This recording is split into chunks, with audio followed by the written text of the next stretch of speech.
Ben Shapiro, when we talk about manifestos, when we talk about the implications, and I don't know what the point is he's making, that Ilhan Omar, and he lies about her opinions are similar to those of the shooter.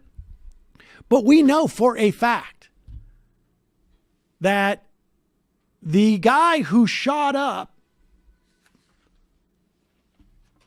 in Canada, which number is this one that we have here?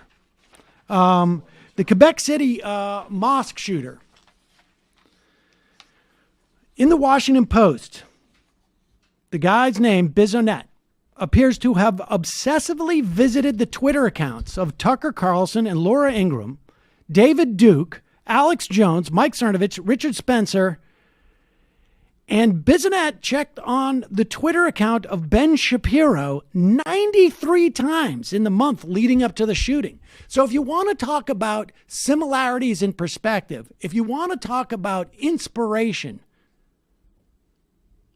for attacks like these, here's a video. Who did this video? This is a clip from Vic Berger. Vic Berger did a video comparing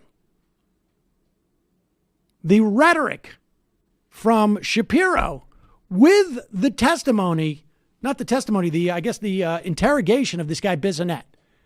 Listen to this. Many Muslims are trying to kill Jews. End of story. This idea, we are all Muslim, no, we aren't. And the only people who think we are leftists who are fully insane, or Muslims who believe that we all should be Muslims and that they get to kill us if we disagree. So all of this politically correct nonsense, it's going to get a lot of people killed. They're coming for Western civilization.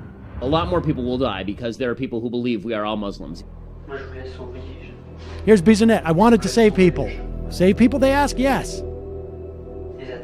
From terrorist attacks. How many Americans have died for this crap? I mean,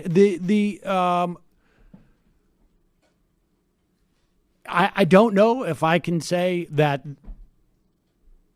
Shapiro inspired this guy, but we do know in terms of factually, this guy was obsessively checking the messages he was getting from Shapiro, and that his perspective, his fears, were completely aligned with the warnings that Shapiro was giving. So it's really stunning for this guy to come out and say this type of stuff. If we're talking about manifestos, I actually read the one from the New Zealand guy, and I would like to see Ben Shapiro explicitly say how his views on the dangers of Muslim immigration differ from those expressed in those manifestos. That would be very interesting to hear. I mean, it's pretty shocking to hear Ben Shapiro going out and trying to make this argument. Yeah, and he can stop using all Jews as an excuse, by the way, because most Jews do not agree with him. Well, he would not, to be fair, he would not consider those Jews to be Jews. Because Ben Shapiro, completely inconsistent with with Jewish tradition, feels that he is the Pope of the Jews, apparently. I'm the Pope of the Jews. Or he certainly, it appears to act that way. And a most pious.